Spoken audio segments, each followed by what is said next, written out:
Okay, hello everybody. Welcome in. Glad you are with us here on a Tuesday. Longshore and McKnight, presented by Bud Light. Easy to drink, easy to enjoy. Remember to stock up with plenty of Bud Light for this upcoming 4th of July holiday, which is on Friday, because today is the first day of July. July the 1st, we were flipping the calendar. Just feels like we were getting ready for college football national championship games. And now we're a couple of weeks from SEC football media days. Gurn Sr. in the house again today. Barry, again, off today. He'll be back tomorrow. He's been, of course, at the Broadcasters Awards ceremony. We're going to show you a little clip later on about that and show you what Barry received last night. And certainly looking forward to hearing about that trip and that event tomorrow when he joins us. But, Gurn, thanks for coming back in today. I guess the higher-ups, the powers that be said, yeah, give the guy one more day. Let's see how he does. Still on a rookie contract here at the company. The big upper ups are throw me a flyer. All right, we're going to address the elephant in the room before everybody else does. We did not plan our shirts today. That is just happenstance. Yes, and it is now it's good taste. I think it's good taste on both parts, but it is probably a little off-putting for some viewers, but the listeners, you can't tell a difference. I did not get my shirt at Costco. I'm not sure if you did, but that doesn't really matter. I will say this. We're big TJ Maxx. We're big TJ Maxx. Yeah. No get doubt. Really nice stuff at discounts, I've been told. Well, you're right. I mean, my wife loves TJ Maxx. She goes in there and scrolls around the racks, loves it. Episode 215, I will say this. It has happened before. Barry and I have worn the same color shirt before a couple of times in the 215 episodes that we've had of this great program. So maybe it's a good omen. It's a good vibe that we've got the same thing on. First day of July. Several things are big about this day. We're going to hit on a few of them today. Gurn, colleges can start paying athletes directly through revenue sharing. That begins today. Don't know if we've dove deep into that, but you've been a follower of college athletics for a long, long time. What do you think about that? So really good article on ESPN.com yesterday about the new NIL czar. I guess that's what I'll call him. He came from Major League Baseball. He was in charge of investigations with Major League Baseball.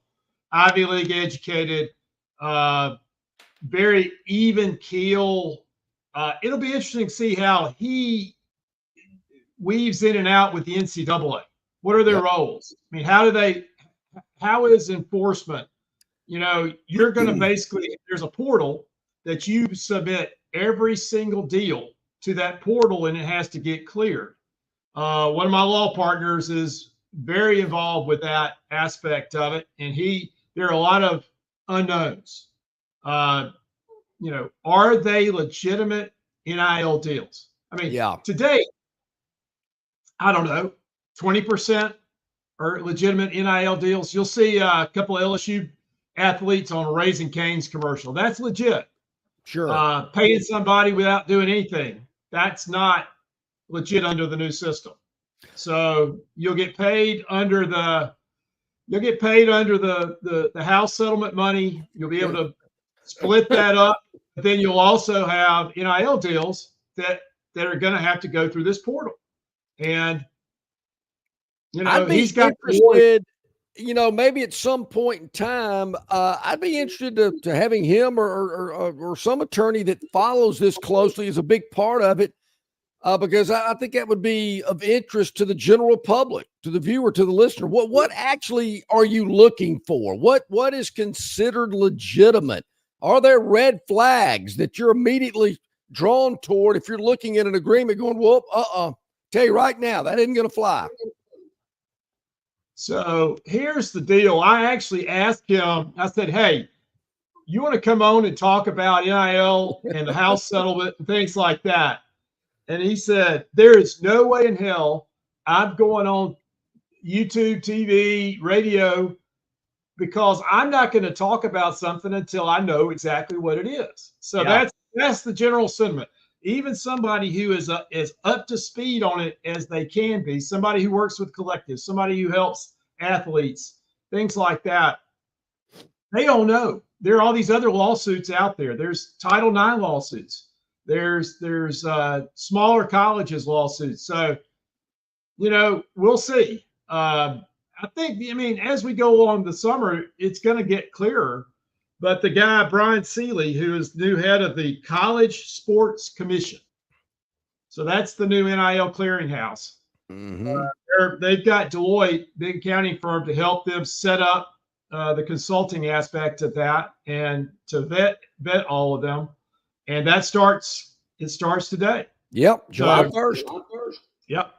So it ought to be very interesting. I thought if you get a chance to read the article, it was the 4 power conference guys picked him basically. Yeah. And 3 of them met with him at the Final Four. The 4th one was Tony Petitti, who's the Big Ten guy. He was not there because there wasn't a Big Ten team there.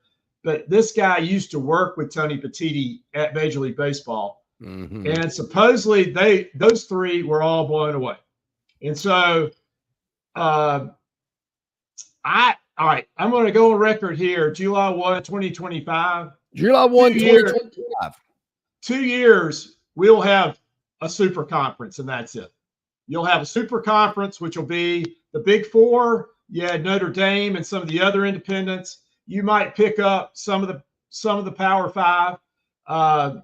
Maybe some. You'll pick up some, but not all. Yeah. And then you'll have a super conference. And can we go to the? Can we work up a deal? Can you get some legal contracts binding so we can put a patent on the phrase "big boy conference"? I don't want them stealing that from me, since I brought that up 30 years ago, that we need a big boy conference. And I'm with you. I think we're heading that way. I've been feeling that way for years now. I don't have a problem with it. People say, what about the smaller schools? Let them figure out that for themselves. But I'm with you. I think there's too much money on the table. I think the networks want it. They want the best matchups week in and week out. We're heading that way. I'm with you. And I'm looking forward to it. I know a lot of traditionalists out there. Well, no, we can't. Nah, come on. Nah. It's time to move on and do something different. I mean, did you ever think you'd hear piped in music during a timeout? AC/DC's Hell's Bells played right then. Did you ever think you'd hear that? Now you do. Or a cattle prod on an elephant, trying to make a third down.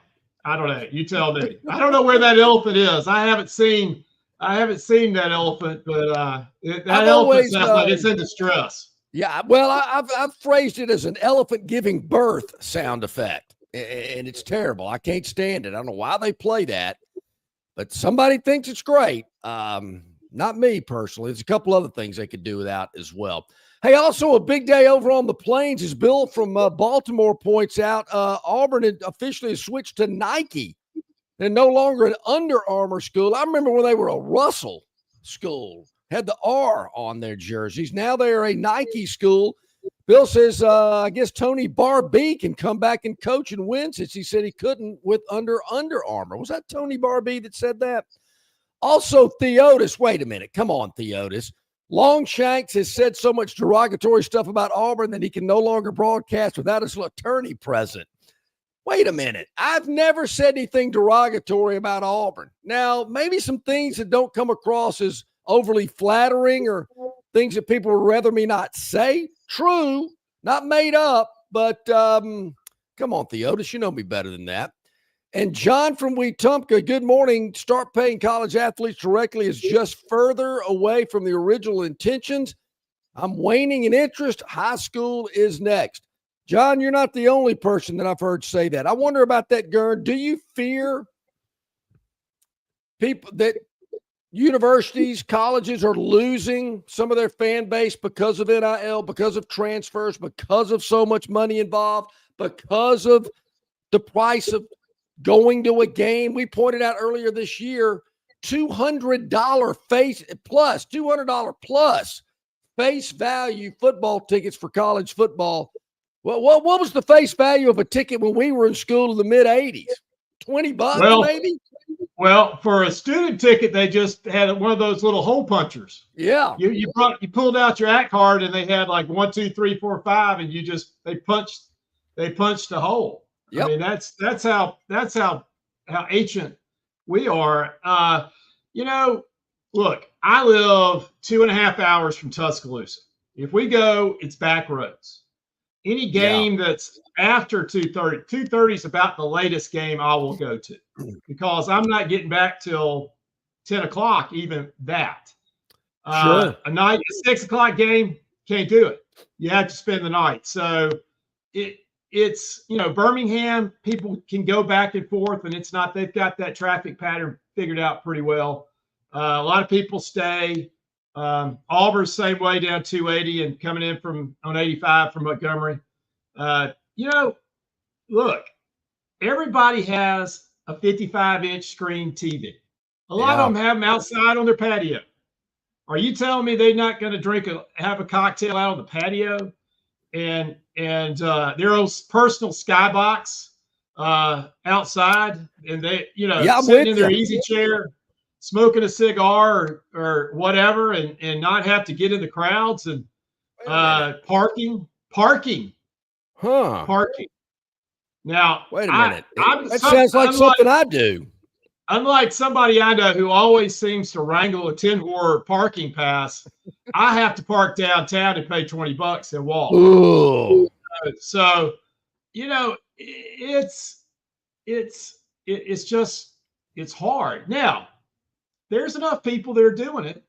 Sure. But where you lose a lot of people is outside the Southeast. I mean, the way the SEC's made their hay is growing it outside the home base. And, you got to keep growing that outside. And the fact that the Pac-10 sucks doesn't help. I mean, everybody's laughing at them and all that stuff. But the fact that there's no real synergy out on the West Coast, it makes it difficult. So I think it makes it extremely difficult. You hit on the key points. I'm with you. I'm in my early 60s, as I believe you are. And I never thought I would turn into that guy, but I slowly see myself doing that. Now, being in the early 60s, I'm also one of the few people that still has children in college. Most of my friends, their children have already graduated from college. Obviously, my two oldest have, but I've got so that's what that means. So what that means, everybody, is that when he goes back for Parents' Day, they say, "Which one is your grandchild?" Yes, pretty much. I've actually heard somebody already do that before. That was last year. So yeah, I've got the one currently there that'll be a sophomore. I've got two that'll be seniors in high school this fall. They're heading that way. So I got to go. When I love it and it's fun and I enjoy it, but every game, no way. That's what gets me, Gern. 8 home games. That's a huge commitment of time, of money, of effort. And I know people love it. I've talked to people that is their summer vacation. Instead of going to the beach or the lake or wherever, they're going to Tuscaloosa or Auburn 8 times a fall. And I get it. But you're fighting the big screen. You're fighting your own back porch, your beer, your chicken wings, your bathroom, and you don't have to drive home when it's all said and done. And yeah, I mean, I get it. I totally get it. And you're right. If there's no parking spot involved, or maybe an invite to somebody's box, I'm really not interested. Hey, I cannot stand sitting in a box. I hate sitting in a box. I might as well be sitting in my house. Everybody's talking. Nobody's watching the game. So you sit in the box. They always have the extra passes. So you get extra people in there. And then all the people are fighting over the seats. There's 8 or 16 seats. And the wives are fighting over the seats, or they want you to come sit down with them, but you'd rather stand up and talk. I mean, it's a cocktail party. Things. Yeah. Now, I mean, being in a box is a cocktail party. There's nothing better than a big game. Oh, sure. There's nothing better than being on campus at a big game. Auburn, Alabama, Georgia, LSU. Is that a big game? You're there for a big game. That's It is. That's just, I'm with you. That's just unbelievable. The vibe. I agree. The feeling. I mean, last year's Alabama-Georgia game, it was off the chart. The game of the century in 2009, off the chart. I'm with you. Totally get it. But ULM or Eastern Illinois or forget it. And that's where I bring the customer in. The customer does not want that. That's not what they want to pay for. Give me 9 conference games. Give me a big-time non-con, 2 if you want. And if you got to sprinkle in 2 crappy games, knock yourself out, but you're not going to see me there. And I guess they probably don't care anyway. All right, well, when we come back. You know who doesn't want the 9 games is the coaches. You want to play one more conference game? Yeah. You get your brains beat in? Well, the problem is that's a big problem of mine too. Don't go into it like, well, we might lose the game. Well, you know what? You might win it too. I mean, what are you talking about? This defeatist attitude drives me insane.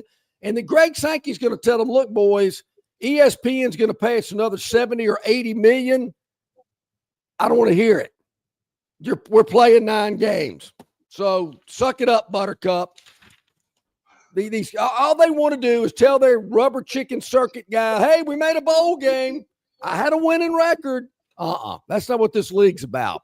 All right, when we come back from our first break, we're going to get it going. Thanks for the chats on our River Region Straw chat line. You can email us, Longshore and McKnight at gmail.com. Hey, we got a lot going on today. Brian Matthews in about 13 minutes or so from auburnsports.com. Travis Ryer on YouTube at the top of the next hour. And when we come back, we've got a little video clip we're going to play for you. I think you'll enjoy seeing this. It involves our very own Barry McKnight. We'll share that with you when we return on Longshore and McKnight, presented by Bud Light. Easy to drink, easy to enjoy, in association with our good friends at Yellowhammer News and yellowhammernews.com. July the 7th is your last chance to take advantage of below employee pricing. Save thousands until July 7th at Stivers Ford in Montgomery. Up to $19,000 off new 2024 F-150s. That's up to $11K below employee pricing. Up to $15,000 off new 2024 Expeditions. That's up to $9K below employee pricing. And up to $11,000 off new 2024 Broncos. That's up to $8K below employee pricing. Take advantage of these and so many more offers during this incredible tariff buster pricing sale going on until July 7th at Stivers Ford in Montgomery, 4000 Eastern Boulevard. On the basketball court, the soccer pitch, or even the golf course, your crew brings their best not just for the win, but for that post-game celebration. When victory tastes like Michelob Ultra, it's worth every drop of sweat. And if you don't win, you'll still get the beer. It's just on you. Superior is worth playing for. Michelob Ultra, 2.6 carbs, 95 calories. Superior light beer. Enjoy responsibly. Copyright 2025, Anheuser-Busch Michelob Ultra Light Beer, St. Louis, Missouri.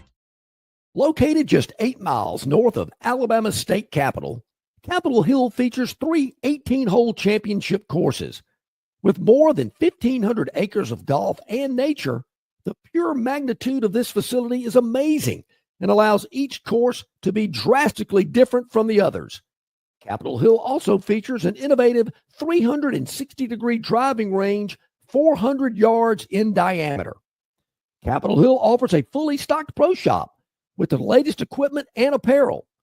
Great food and beverages in the clubhouse can be enjoyed both before and after your round.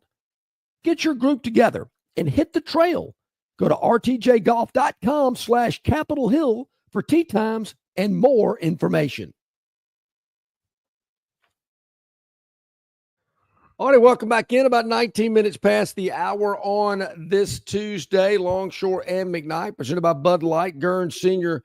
filling in for Barry, who is out today. He'll be back tomorrow. Barry has been up in Greensboro, North Carolina. Barry, of course, won the Broadcaster of the Year for the state of Alabama. Much deserved. Probably should have happened years and years ago, but it finally did. I'm so happy for him, proud of him, and I know he's very excited about it. And Mike Tirico was there. He was the presenter.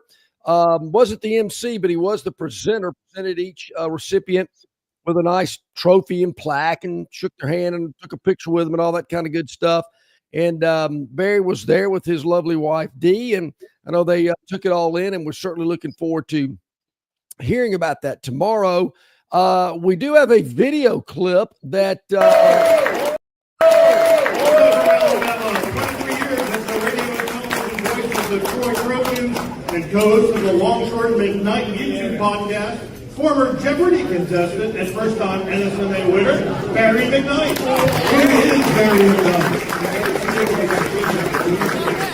From Arizona, this six-time Emmy winner has covered the Cardinals, Coyotes, and the D-backs since 2000. As a reporter and anchor, this is the second win for Jody Jackson. all right. So That is fantastic. yeah, how about that? Barry getting the big award, and I can't wait to ask him. Hey, did Tirico ask you about being a Jeopardy contestant? Because you can see Tirico's talking to him right there as he's shaking his hand. He's probably going, "Wow, you're on Jeopardy? Wow, that's pretty cool." John, that is, you can see the look on my face. I actually thought the exact same thing. That makes me, I'm cringing right now because you and I had the same outfits on and the same things. It's like Dumb and Dumber or like Step Brothers. I can't decide which is worse. Yeah. So wow. Barry with the big award yesterday. That was awesome. And Mike Tirico, a lot of big names there. Barry was telling me some of the guys that are there, and some guys that you hear doing NFL and NBA and Major League Baseball. Well, they don't show Major League Baseball games on TV anymore. So I guess that couldn't happen. Ooh, sorry, John. I do see there's a game on TBS tonight. I did see that. I guess they got tired of playing reruns of Who's the Boss or Three's Company or whatever they play on TBS these days. But Did you hear the show shout out? Did you hear the show shout out? Did you hear the show? They shout out. I certainly did. A little shout out for the show, and really appreciate that. That was awesome. So yeah, good stuff there from Barry. I was thinking, Gern, we have attended a lot of sporting events together over the years. We've mentioned some of the venues that we have watched these events, from Augusta National to the late great Pontiac Silverdome that we mentioned yesterday. How would you rate the venues that you have attended sporting events, from the best to the worst of all that you've been in and seen and been a part of? Well, all right. Before we get to that, I want you to dig back in your brain. I started thinking about what's the best event you and I have ever seen together. And I'm not sure you're going to remember it, but it's in my top 5 and maybe my top 3.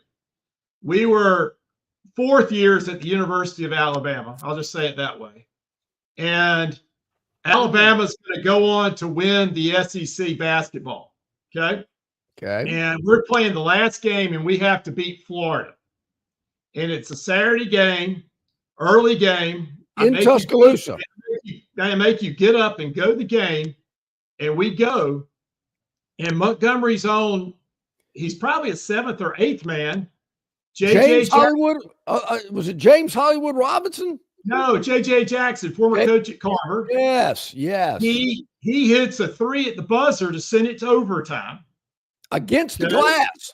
It went off the backboard. Maybe he didn't call bank, but it might have. I remember that. And then in overtime, he's feeling it, and he jacks one up with a few seconds left, misses it, and Derek McKee tips it in at the buzzer. Yeah. And we win the SEC. And that was that's my greatest event. But as far as venues go, we've been very fortunate. I've been to all 4 majors in tennis and golf. My favorite of all is Roland Garros in Paris. It's just a cool place. And Wimbledon is very nice as well. Yep. From a golf perspective, that kind of changes. You Augusta's Augusta. But I got to see a U.S. Open at Shinnecock Hills on Long Island, and that was crazy good. Football stadiums, Jerry World is still, to me, I don't love it, but it's the most amazing thing I've ever been to. I'm going to agree with you on that. I have not been to SoFi in LA. Right. Here it's pretty incredible, but I'm with you. I think Jerry World is spectacular. I mean, I don't know any other way to put it, but to me, it blows away the facility they built in Atlanta. I don't know what's so great about that venue. To me, it's just another modern stadium, but it's not even in the same class as Jerry World. Plus, I don't know why in the world they built it right next to the old dome. It's the hardest place to get in and out of. You can't tailgate. There's no pregame atmosphere. I think it's called Mercedes-Benz Stadium. And I could care less if I ever go back. But Jerry World, the problem with Jerry World is I watch the game on the screen, not watching the wheel. That tends to be what you do anyway, unless you have great seats. Yeah. I tell you, this is one for Gurr Jr. So Gurr Jr. played football at Swanee, and their stadium is very small, but it is the oldest football stadium still in existence that's being used continuously. Sure. Yeah. And it's absolutely cool. And the beautiful thing is, no tickets. You walk up there, and I won't say that maybe we'd go to park by the car and go get us a cocktail and go up in the stands and watch football. But as far as bad, the worst was Old Vanderbilt Stadium, which is being upgraded. It's in the middle of being upgraded, so it will be better. Yeah. And what's so bad about it, it's not that it's small, is that it's long. It has long rows. So there'll be like 40 to 50 people on a row. So if you're in the middle, you're, going past 40 people on each side. And then it butts up to the baseball stadium that's pretty cool, and it has no concessions. So you go to the bathroom or you go get you a drink, you're gone for 30 minutes. Yeah. And then Mississippi State used to be the same way. I think they've upgraded as well. Well, I'm glad you brought up Starkville. The first time I went to Mississippi State, I thought I was at Crampton Bowl before either one of them had a renovation. I mean, I thought this is an SEC stadium, and actually was sitting on the non-press box side, if you will. And I thought, man, what a dump. This place is rough, but they've improved it. It looks a lot better. But in terms of SEC venues, LSU's kind of a dump, but they make up for it with the atmosphere. The atmosphere at Baton Rouge is second to none in my mind, but the facility's a little dated, a little old and worn. Oxford's kind of neat, but it's small and it's nothing spectacular. Florida, Athens, Auburn needs a revamp. Tennessee, the seats are too small. I think Lexington's a cool atmosphere. We went to Lexington together for an Alabama-Kentucky game. I think it was the time of year. Also had something to do with it. It was cooler and kind of, wasn't in September in the heat of the summer. I think it's kind of a neat venue. Nothing spectacular, but to me, going to Lexington almost feels like you're not really at an SEC game. You are, but it's just got a different vibe than any other SEC game I've ever been to. Right. Yeah. For TJ Yeldon game at LSU, we sat on row 2 in the corner of the end zone, which wasn't a horrible seat because you weren't blocked. If you were on row 2 on the 50, you couldn't see because of the teams, but we were down by Mike the Tiger. Oh, when you bring a Tiger in the stadium, and all I can remember is DJ Fluker walking by that Tiger. DJ Fluker, 6'8", 300 whatever pounds, and he got a little spooked by the Mike the Tiger, and I did too. It made me nervous. I mean, he kind of growled at him and he jumped back. That's my memory of. I know that seat. I've sat somewhere near that area before myself. I mean, it's an interesting seat to say the least, and Anyway, yeah, you're right. It is a tough one. All right, what do you say we take a break? I know Brian Matthews of AuburnSports.com scheduled to join us here momentarily. He's going to hop in as well. Gern Jr.'s going to Gern Sr.'s going to hang around as well. And we got Travis right at the top of the next hour. So looking forward to it. Quick timeout. This is Longshore and McKnight on a Tuesday presented by Bud Light. Why Hands? At Hands Heating and Air, you get this area's highest ranked service provider with 24-hour repair service, no overtime charges, and their same-day service guarantee. Plus, instead of other companies' 30-day repair warranty, Hands gives you a 3-year repair warranty. Hands Heating and Air is here for you 24/7, 365. And service is not just something they do, it's their way of operating, for you in mind. All of Hands employees are trained to adhere to this standard. They work hard to ensure that this standard is maintained, and they are constantly looking for new ways to better serve you. Call Hands Heating and Air today at 508-5382. That's 508-5382, or find them on the web at 834hands.com. The following is a message from the Bud Light Party. July 4th is the most demanding holiday of the year. Justine just wants a half. Alex needs a hot dog without a bun. And Rose says her homemade veggie burgers taste just like the real thing. So this July 4th, stock up on a sure thing. Bud Light. It's a 4th of July fixture everyone can agree to agree on. This message approved by the Bud Light Party. Raise one to right now. Enjoy responsibly. Bud Light Beer, AB, St. Louis, Missouri. Dixie Electric Plumbing and Air rallies for you. No matter the problem, Dixie will tackle it. Their licensed and trusted electricians, plumbers, air and garage door technicians are ready to win for you. From toilets to garbage disposals, circuit breakers to HVAC systems, Dixie never fumbles. Don't throw away your hard-earned money on second-string contracting companies. Score big with Dixie. After all, they are your biggest fan. Visit calldixie.com or dial them up locally at 262-2946. All right, welcome back in, everybody. It is about 28 minutes to the top of the hour. We bring in our man, Brian Matthews, AuburnSports.com, joining us each and every week here on the program. Brian, of course, Barry was up in Greensboro, North Carolina last night, receiving an award as the Sportscaster of the Year for the state of Alabama. How about that? We might see if we can pull that up. We'll show it to you here this morning. We just played it on the air, but certainly a much-deserved honor for Barry, who's been doing play-by-play for quite some time. So really very happy about that for Barry. And my good friend Gern from down in Greenville is sitting in his spot today, a little guest host appearance here on the program. So we appreciate you joining us here today. As always, Brian, this time of year, a lot of people are talking about recruiting, things of that nature. Looking into your crystal ball, now that it's July the 1st, we talked about that as well. It's a big day in college athletics. It is. Talk a little bit about that first. Now that we're at July 1st and we're into this new realm where colleges can start paying athletes directly, let's kick it off with that. Your thoughts about that starting up today? Well, I think one of the biggest things with the revenue sharing era is colleges being able to decide, first of all, what sports to fund with this money, and then how to distribute that between the sports.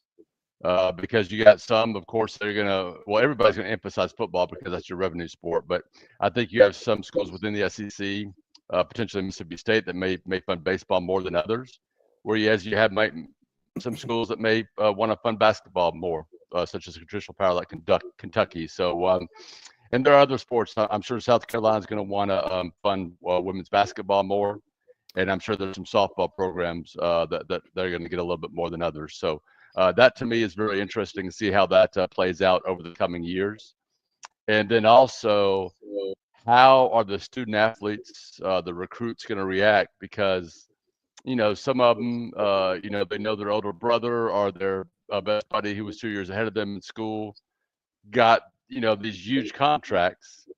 And with revenue sharing, you can't just throw a bunch of NIL money at these guys. You've got to have it be real NIL, at least for now, until somebody sues, and that changes. We'll see. But that's going to be interesting to see how that works out, because I think a lot of promises could be made during recruiting that maybe aren't quite lived up to once that prospect or player gets to a school. Yeah, I'm already hearing things like that. Do you think most schools, or I guess most schools in the SEC, Brian, are going to have kind of the philosophy of the majority of our money is going to football and men's basketball, and then it'll trickle down to women's basketball, softball, baseball. Trying to think of some other sport that might be gymnastics, maybe gymnastics, something like that. Some schools, yeah. Is that how you think it'll play out?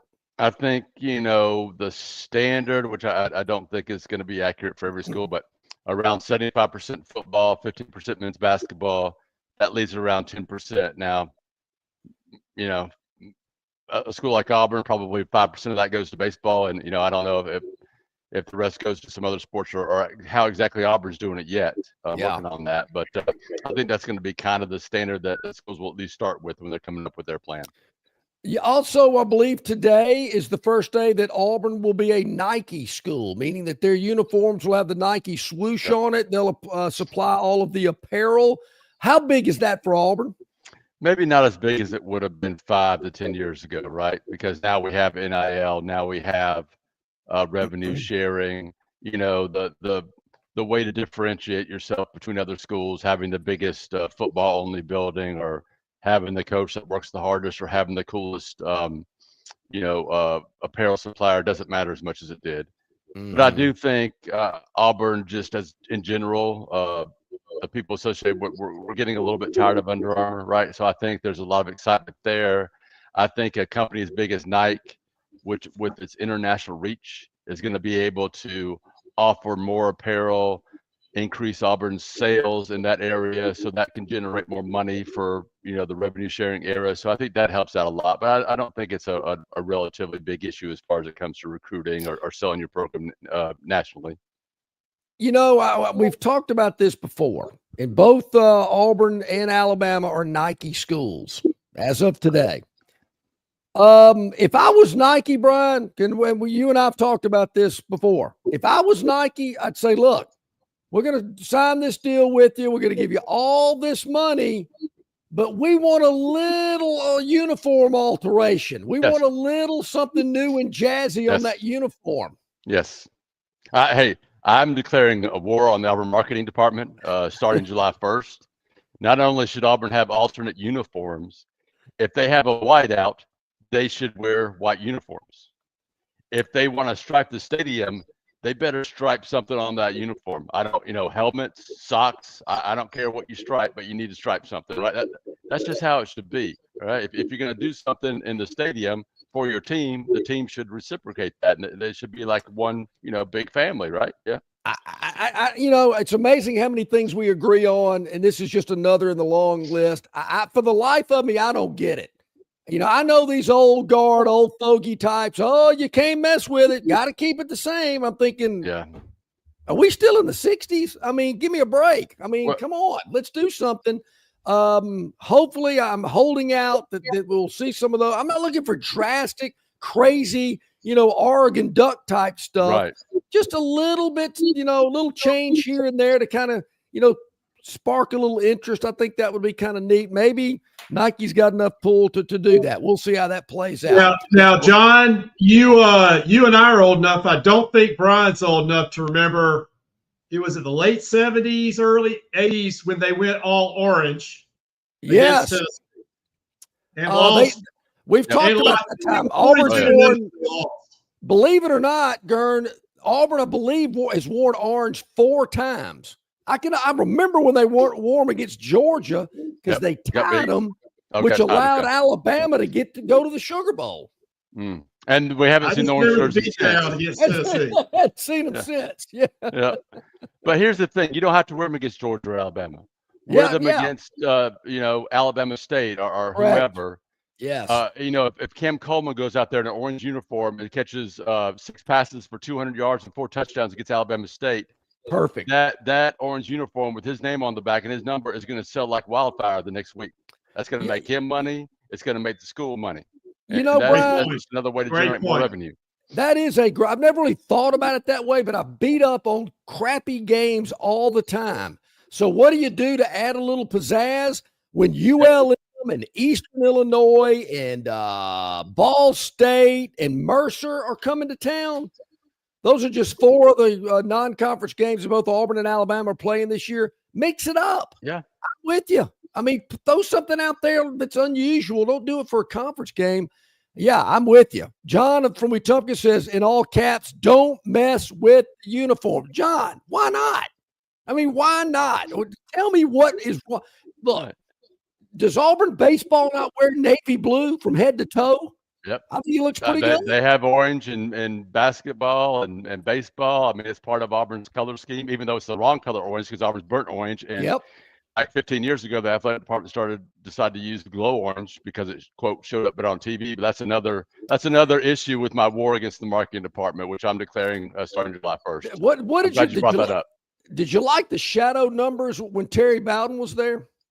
I mean, looking back now, no, but at the time, I probably did like him a little bit, you know? I mean, the Bowden grip, you remember that? Awesome attitude. Yeah. Oh, yeah, let's go. Yeah, audacious. Right. Audacious, yeah. That's when it kind of go, woo. So I can think of a couple of times Alabama did it. They put houndstooth around the collar of the jersey for a game, and then somehow they put houndstooth somehow in the number. That was against Mississippi State. Hold on. You meant plaid, right? Because Bear wore plaid hats. Well, I guess houndstooth is a version of plaid, I guess. Something like that, yeah, I guess. Just like to tease. I'm sorry. Don't email me. Take it up with Barry McKnight at Barry McKnight. Yeah, okay, yeah. But that kind of came and went. I don't know, and I think that was a Nike deal. Hey, we want to put a little something around the collar or whatever.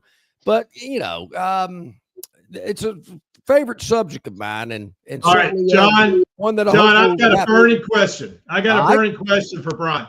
Okay, Brian, you know this roster up and down. You look at it. You look at the recruiting. You look at everything else.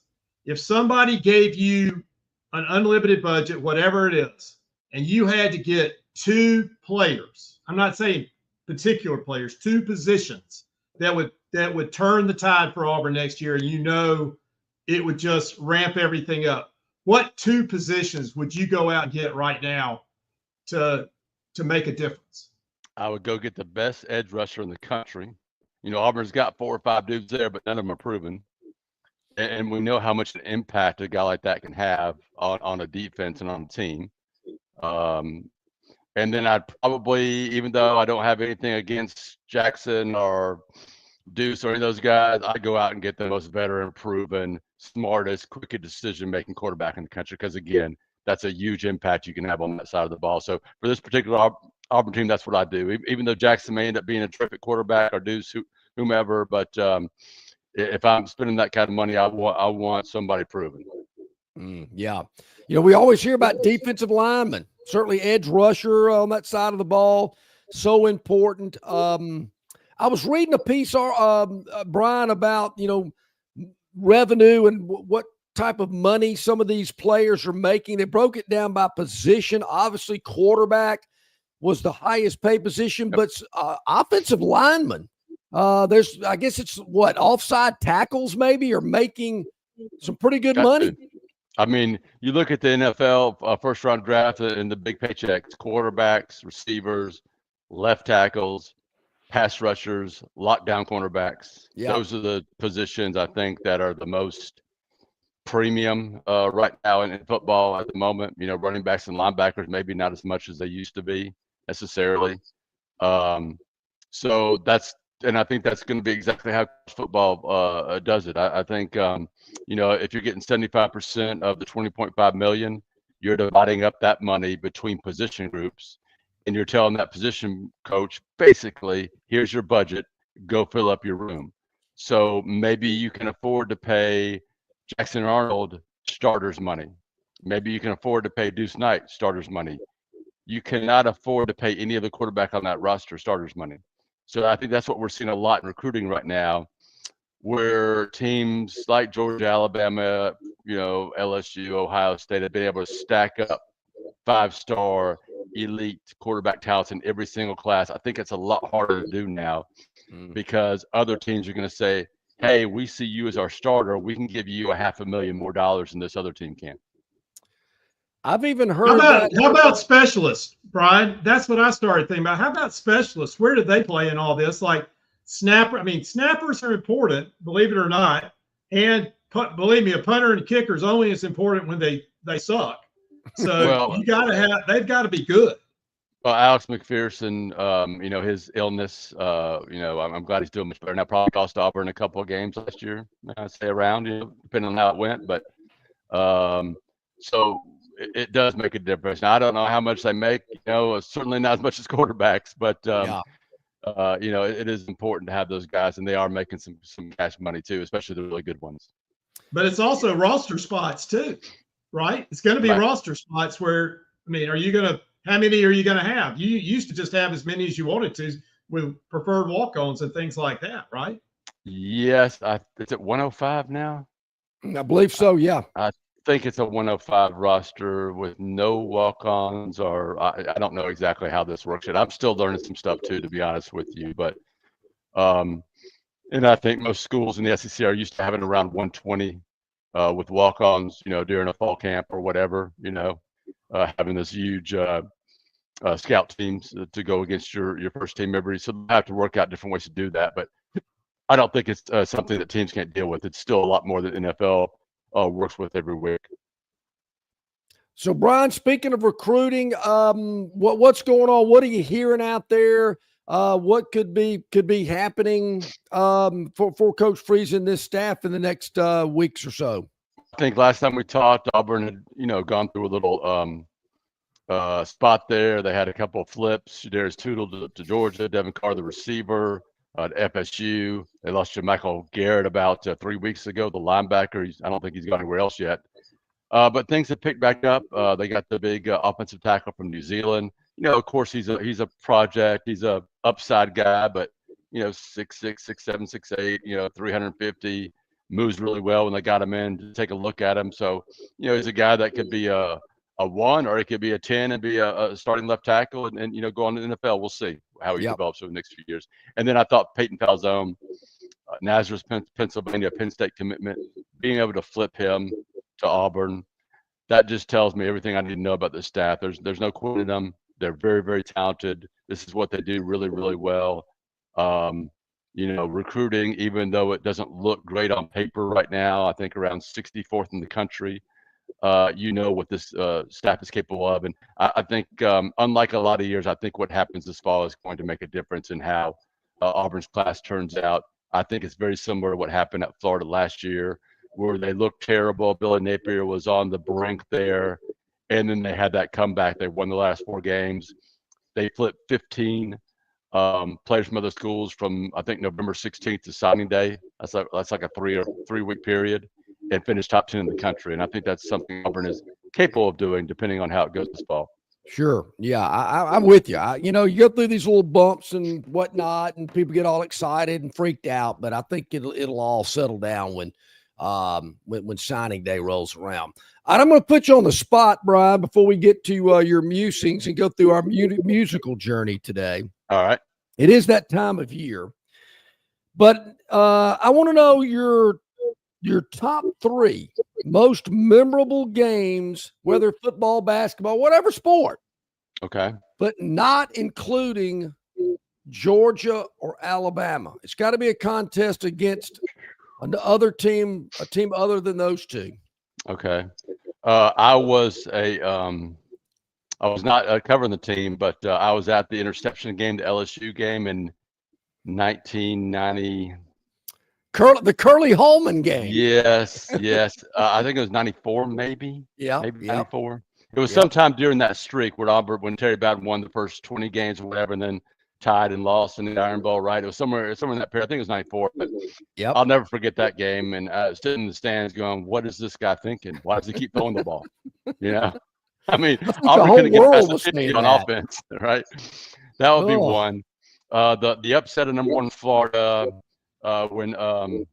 when Trey did the little flip into the end zone. Was that a punt block return for touchdown, if I'm not mistaken? Trey Smith. I think that's right. That was mid to late 2000s. Tommy Tuberville team. I wish I knew. There's some people in my business that will tell you the date, the time, the exact score, and it's just not there for me. I just remember kind of the moments. Sure. Trying to think what else. Those are the two that stick out to me the most. Right? I've only got two. I'm sorry. I've got two at the moment. Most of my other great memories are Georgia and Alabama because those are the games that matter the most, right? Yeah, and I knew those would be the easiest. You know, I'm just kind of thinking some other ones, and I had one just on the tip. I've got another one. Georgia Tech. I was at that game. This was 1988-ish, I think. Andre Bruce had the most incredible game for a defensive player I've ever seen in my life. And then that's the one where Lawyer Tillman caught the pass, and Jim Fife had the famous Tillman in the back of the end zone. Yeah. Yes. I was at that game. That was an incredible finish for Auburn. Not the greatest game, but an incredible finish. Yeah, I do recall that. Those are three good ones there. Gerda, you got one? I see you chomping. Well, so Brian, I just want to make my connection here. I play a lot of pickleball, and I play a lot of pickleball with a kicker from the Bowden era, a guy named Matt Hawkins. Remember that name? Oh, yes, absolutely. So Matt's a Baptist minister over in East Alabama now, and an unbelievable pickleball player. He is fantastic. And he doesn't talk a lot about his Auburn days. Very humble, but it did come up one time that he was there during the bout. He told me he came as a punter from Pensacola, and they didn't have any kickers, and so he had to be the place kicker, I think, or something like that. Huh? Interesting. Can you take him on the pickleball court? Or does he wear you out? I cannot. He is superior. I'll admit that. Okay. All right. All right, Brian, what's our musical journey today on BMAX Monday Music? I'm going to give you the opening and see if you can guess it, okay, John? I think you're going to get this. We go back 41 years, so this is 1984, to the highest charting single from a legendary Heartland rock musician. It included a video with a future star actress from Birmingham, Alabama. Oh, sure. That was Courtney Cox, who, of course, later was in the TV series Dancing in the Dark. Dancing in the Dark. With Bruce Springsteen. Courtney had short hair at the time. She did. She had real and what was her? What had she done prior to that? Do you know? I think before that she had just done commercials. After it, she got that gig with Family Ties, I believe it was. Before she got do you remember what the commercial was? I do not. It was feminine products. Oh. All right. Hey, I do not remember that one. Yeah, I guess you do. Yeah. She had some good dance moves too in that video. Oh yeah. Had on a pair of blue jeans if I recall, but I do remember that. I got to tell you though, Brian, even before he's gotten on the stage and had his political stances that he does now overseas, I've never been a Springsteen fan. I just never really thought he was a good singer. Love Springsteen. It's interesting. I think Springsteen, if you got a whole group of sports writers together, he would be one of their top guys. I don't know what it is about sports writers and Springsteen. I personally have never been like a huge fan of his. Of course, I love some of his music, but I've never been to a concert. It's not on my regular playlist necessarily, but it was good going back and seeing some of the videos from the 80s and seeing him in concert and stuff. And, Born to Run, Born in the USA, those are all just classic. Yeah, his concerts are bucket list. His concerts are bucket list. Yeah. It's 4 hours of nonstop, just amazing energy. And looking at this, it looks like there's a movie coming out of him about his life. I'm not sure who the actor is that's going to play him, but just the clips I saw looked pretty interesting. Yeah, man, that's awesome. Courtney Cox. Wow. That's back when they actually played videos on MTV, back when it was cool and it was fun. Yes. All right, Brian, of course, there it is, July 1st. We flipped the calendar. I know there's always something going on at auburnsports.com and all the other platforms that our viewers and listeners can follow you on. Tell them all about it. Well, there is some news there. We have combined auburnsports.com and Auburn Live. On 3 and Rivals have come together. Actually, On 3 bought Rivals. So now we have a 6-man team. We just started working together here yesterday. Awesome. So you can find me there. I think we moved the bunker over last night. So it's all there. It's now the combined auburnsports.com, Auburn Live site. And we'll be continuing to crank out the content, football recruiting, previewing the football season, basketball practice, the portal and football. I think the portal is pretty much done in the other sports for now. I mean, in baseball, excuse me. All that and more, auburnsports.com. Give us a chance to come check us out. Definitely. Highly recommend it. Brian Matthews and that great staff. I want to throw this at you, Brian. Leslie Sport on our chat line says Auburn, Florida, 1993. C. Jackson interception turned the game. That ring a bell? Oh, it does, because Florida was fixing to blow out Auburn. I think they had already scored 2 touchdowns, maybe going for a third. If I'm not mistaken, maybe it was just one. They're going for a second. But Calvin Jackson turned that game around with that interception there and that return. That was a big, big moment. That's another big upset at Jordan-Hare Stadium. Auburn needs to get back to those type of games and those type of wins. They haven't really seen that in a long time. No, man, awesome stuff. Leslie, thank you for that on the chat line. Good one. Sponsored by our good friends at River Region Straw. Hey, Brian, have a great 4th of July. I always appreciate your time each and every week and look forward to talking to you next week. Appreciate you guys. Take care. Good to see you. Thanks, Brian. All right, buddy. Thank you so much, Brian Matthews, auburnsports.com. You heard that new agreement they got going on there. Check it out. Curtis says he'd rather watch Bill Clinton play the saxophone for 4 hours than watch libtard Bruce perform. I'm kind of like you, Curtis. I know we don't agree on a lot of stuff, but you can have Springsteen. Never been a big fan. All right, good stuff there. A couple of moments. Our man Travis Ryer on YouTube. Gurn Jr. is going to send him a link here in a moment. We're going to get Travis lined up here today as well. Gurn Sr. filling in for Barry, who will be back tomorrow. Been at the Broadcaster Awards up in Greensboro, North Carolina. So we'll be looking forward to hearing a lot about that tomorrow as well. Oh, some good picks Brian came up with. I know it's easy because I'm going to ask Travis the same thing involving Alabama, but I want him to do it with games that don't involve Auburn or Tennessee, or maybe Auburn LSU. Maybe I should say Auburn LSU, since those have been so good over the last 15, 20 years or so. But anyway, we'll do that today as well. Also in the next hour, the Phantoms Daily Dog. Did we have a winner last night? We'll see in about 20 minutes. Also, today's selection, Gurn Jr.'s Victoryland 777 Topic Wheel will come in the next hour as well. And, if John from Wetumpka wants to talk a little baseball, I guess we could do that. Who knows? We'll see. But we got a lot going on today. Gurn Sr. sitting in for Barry McKnight. Let's take our top of the hour break. We'll kind of get ready for Travis to join us as well and continue rolling on this Tuesday. Longshore McKnight, presented by Bud Light. Known by avid golfers as one of the most beautiful and challenging stops on the Robert Trent Jones Golf Trail, Cambrian Ridge in Greenville lies just 40 miles from Montgomery.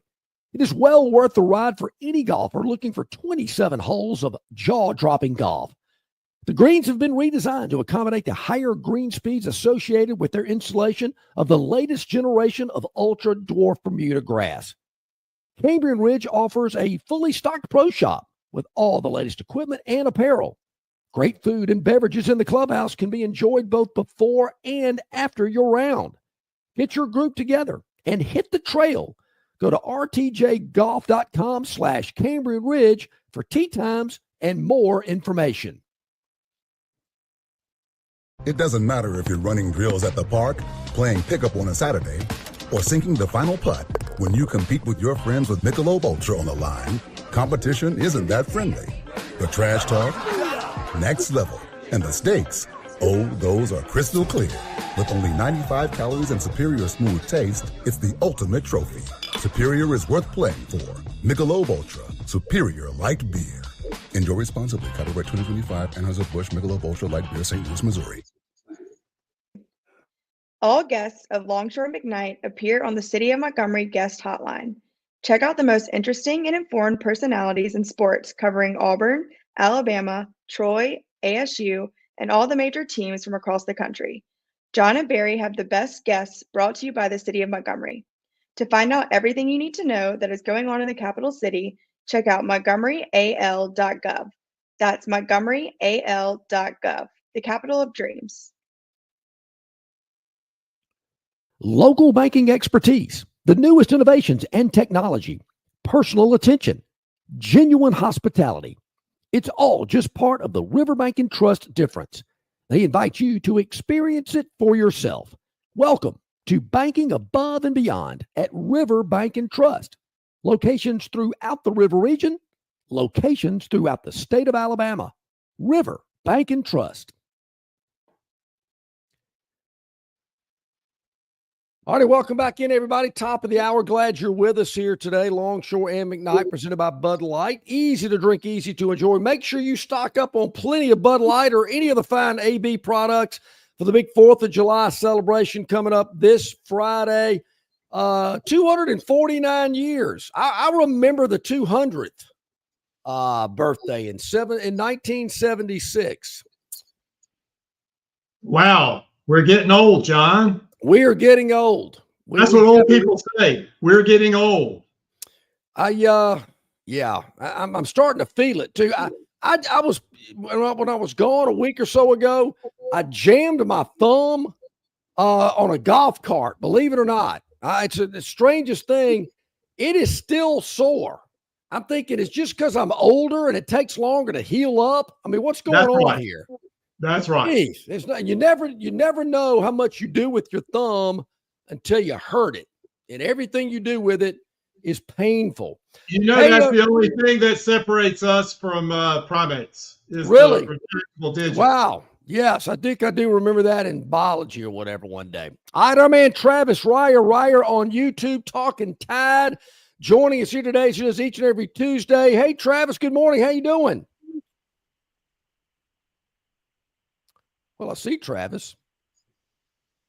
I know he can hear me. He'll probably chime in here in just a second. So what were you saying there before we get to Travis? So what about the thumb? Oh, we lost him. His connection dropped. Yeah. He's gonna come back. What's the deal with the who else? Who does not have the thumb? That's the thing that separates us from the primates, is that we have a retractable thumb. Oh yeah. Okay. I want to make sure. I'm not certain about that. Yeah. Well, it sounds good. I will say that. It certainly don't ever let a fact get in the way of a good story, right? Believe it or not, I've been accused of that. Imagine that. Yeah, I've been accused of that before. Why? I don't know why, but I have. But yeah, that dadgum thing, it's still sore, and I, for the life of me, can't figure out what I did to it. Right hand, left hand. Right. So I can still play golf because you do everything with your left hand, but man, that right thumb, it is tough. Probably helped your putting, took the pressure off your left that thumb. Because they do tell you. Yeah, they do tell you don't squeeze the putter too strongly. They get toothpaste is what they say. I believe Travis Ryer joining us here today. Ryer on YouTube, Talking Tide. Hey, Travis, good morning. How you doing? I'm great. How are you guys? Man, we are doing great. Appreciate you hopping on today. My good buddy Gern from Greenville is joining me today because Barry is off. He received the Alabama Sportscaster of the Year award last night in Greensboro, North Carolina. Much deserved, and so glad that Barry was able to pick up that big honor last night. Good things happen to good people, I guess, right? And talented people. So absolutely. Congratulations out to Barry. As you said, very, very deserving of that honor. No doubt. I got to kick it off, Travis, with this one. I've heard you and Barry reference Pops on the show, and I'm kind of wondering, okay, what's going on with this? Then I see a video clip of Pops singing karaoke. I mean, yeah. Travis, that is priceless. I mean, I was entertained beyond. I can't tell you how much joy I got out of that. It was awesome. Yeah. Yeah, he was initially like a lot of karaokeers, they start out, no. I don't want anything. I don't want to sing. And the next thing you know, they're dominating the mic. They want to do every song. So that's kind of the way that went. So Yeah, we got him to do a little the day the music died, from his era, and then we got a little House of the Rising Sun out of him. It's beach week. You never know what's going to Sure. happen. Oh, no doubt about it. Yeah, stuff like that always happens during the 4th of July time of year. But I got a kick out of that. That was very entertaining seeing that. That was fun stuff. All right, Travis. As you well know, Bama fans pretty excited about some of the recruiting news they've heard over the last week or so. And there's reports that maybe another big fish is going to get reeled in this week as well. What are your thoughts about all that? Yeah, it's been an ultra productive week for Kalen DeBoer and Courtney Morgan and that recruiting staff and that staff in general. So, I think there was a little bit of consternation that Alabama was flipping commits from Rutgers and Illinois. And, we have some sort of revisionist history when that happens post Nick Saban. A lot of folks do. I think that, every commitment, every signee of the Saban era was a 5-star. Look, I think we all, if we really think about it, understand the secret sauce in the Nick Saban era was player development. Don't get me wrong. Recruiting was phenomenal. Top 2 class pretty much every year. That doesn't hurt. Yeah.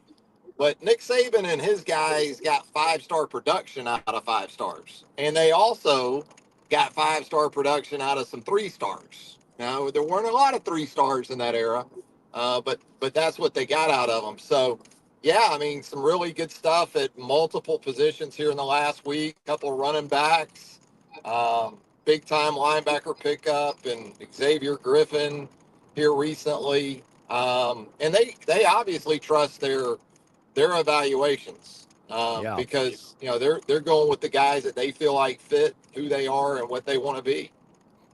I also, Travis, whether it's false hope or false comfort, I get the sense that Bama fan is kind of exhaled. Wow, this staff can recruit. I mean, it might not be at the ultimate Nick Saban level, but it's pretty dadgum good. Are you picking up on that as well? Yeah, I think they showed that even last time around, given the tight nature of the time frame that they sort of worked within and inherited. You still saw some real positives. And I think, we know there are some legitimate high-level recruiters on this staff, guys like Jamarcus Shepard and some others, Mo Lindquist, that we've seen produce here in the last year plus or so. So kind of felt like they've had it in them. But again, the big question's going to still go back to player development, and where it isn't apples to apples either for this staff is that in a previous era, not all that long ago at all, you pretty much were getting a signee for 3 years. It was like a 3-year contract because if you left before you graduated, before you could take the grad transfer route, you were sitting out a year. Now we know that doesn't exist. So it's going from essentially a 3-year contract that Nick Saban had to work with for much of his time at Alabama to kind of a 3-month contract with some of these kids. So maybe that's going to change with revenue sharing and what these kids are going to have to commit to perhaps as a part of that. That could prove to be a good thing in terms of slowing down the transfer portal, the mobility that they've had. But that's kind of where it's at. And yeah, I think for a lot of Alabama fans, it's been the sort of week, and I won't say a lot, but for some, the kind of week that this Alabama staff needed to have. Travis, what is a Kalen DeBoer qualities? What qualities is Kalen DeBoer looking for that may be different than like in the Saban era? That's a good question. I think, in most instances, there's going to be pretty much alignment with what we've seen in the past. Now, you talk about what's going to be important kind of schematically in terms of system fits, that could be a little bit different. But I think all coaches, especially at the Power 5 level, Power 4 level, I guess it is now. But what I kind of laugh at when I hear it is, the concern about poaching, because we see spring games being canceled, and we've got coaches at Power 4 programs using that as sort of an excuse not to have spring games, because they don't want to expose or perhaps promote to other programs sort of their personnel. Look, these guys at the end of the day, for the most part, are recruiting the same guys. So they know their rosters. They know each other's rosters pretty well at this point. So, you're always looking to get bigger, stronger, faster. And then intangibly, you want the best of that as well. And it's more difficult, though, than it's ever been again, or it has been in recent years, because of the looming presence of the portal and, the ease of access to the portal and mobility that these young people have had. And, you can just sort of put your best foot forward and hope that's going to be enough. But as we've seen in more than a few instances, it isn't always enough. And, poaching your roster, I think that's interesting, Travis. We heard something a week or so ago. You're thinking of your 5-star big-time stud players, which certainly is going to be the case from time to time. But smaller schools, the Sun Belt, Conference USA, AAC, whatever it may be, you're thinking, that that 3-star player that isn't getting the playing time or maybe not making any money, he can come play with us and be our 5-star guy. We can pay him a little bit of money. He can play, and he's right on the field. I mean, I never really thought about that aspect of it, but they can kind of poach your roster from some of your maybe second, maybe third team players. Yeah, it's true. And I've also said that if there's any programs that shouldn't expose their players in spring games or anything like that, it's that level. It's the Sun Belts. It's those conferences, because that's actually who's getting poached, I think, more than anyone. Is those programs, because the Power 4s can come with the big NIL or the revenue sharing coming up, and also put you on that stage, at a variety of positions and ways. So it kind of goes both ways. But as I've said before, if anyone shouldn't be playing spring games or having them broadcast or televised or streamed or on any platform, I think it's those programs. Yeah. You mentioned this, Travis. Today is the day that colleges can pay athletes directly through revenue sharing. Are you expecting any big, earth-shattering moves? How do you think this is going to play out? It's going to be fascinating to see how this is handled. Is Adam Schefter going to break some free agency or some deals with college football today? Feels like that a little bit. So, the structure of it, we've already heard how Alabama seemingly will deal with it in terms of how the revenues are distributed and the plan not to cut non-ticketed sports, how that money's going to be spread over the likes of football, hoops, some other programs that have sort of sustained at least financially. So I don't know. Alabama could come out in 30 minutes with, almost a signing day like barrage of how it's going to work maybe for Alabama. I don't anticipate that, but the point is it's unprecedented. So none of us really know how this day or the days to come are going to play out from that perspective. Yeah, I think it's going to be fascinating. I mean, Herbert Greg Burns said obviously football, men's basketball are going to get the big share of it. Women's basketball, softball, baseball, I guess gymnastics. But if you're not one of those sports, if you're men's golf, tennis, cross country, whatever it may be, soccer, is it just, fend for yourself?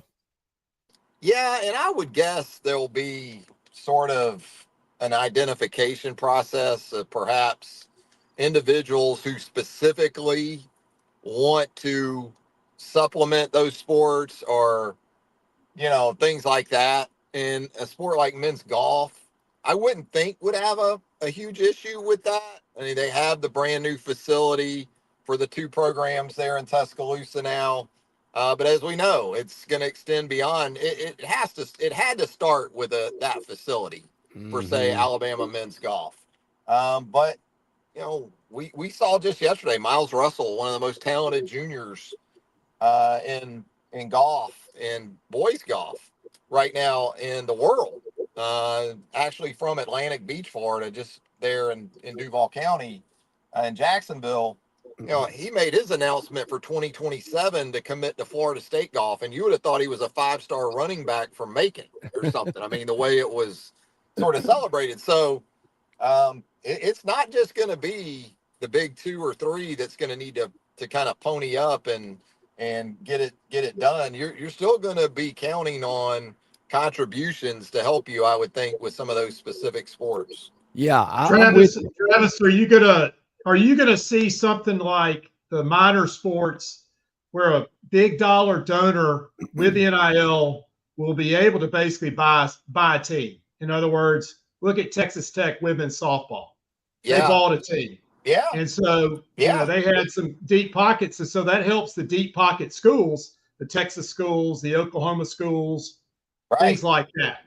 Yeah, I mean, Texas Tech had I think a donor or two that really mattered to, and it sounds like they ponied up. So that was kind of what I was speaking on, with the variety of the non-ticketed programs, as they're called these days, like that. Look, we're seeing these sort of honorary GMs that are being named, of high-profile nature, and it's not like they have corner offices in these athletic departments. I mean, it's largely in part of PR and kind of help to rally financially with some other folks. But hey, if I was Alabama men's golf, I would maybe call Justin Thomas and say, look, we're just going to give you a title within the program. You're not going to actually do much other than try to help us promote our program to people that can make contributions. And oh, by the way, if you can cut us a check for NIL yourself, sure, that wouldn't be the worst thing. I mean, we've seen that with Ohio State, right? And it's collective. They've really rallied the troops. And isn't Steph Curry doing something in basketball? Yeah. I mean, there's some basketball programs I've seen that they've gone that route with sort of GMs and things like that. And Billy Marshall at golf at Florida. Yeah, and that's, to me, that if I'm Alabama or another program, that'd be kind of the blueprint, right? Yeah. I mean, align yourself with these prominent alums and try to work, from there a little bit and sell that to maybe other donors, and it's going to be fascinating how this thing could sort of play out. And that's I never really thought about that, but all the great athletes that Alabama and Auburn and all these schools have had, you can tap back into your great football legends, basketball, whatever sport it may be. Yeah, I could certainly see that being something coming up in the near future if the wheels aren't already spinning on that one.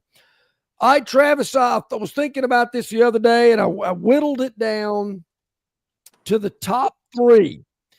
And I was curious what your top 3 most memorable games for Alabama football, basketball, whatever sport it may be, that did not include Auburn or LSU, because over the last 20 years, I think those have been some of the most exciting games that have been played.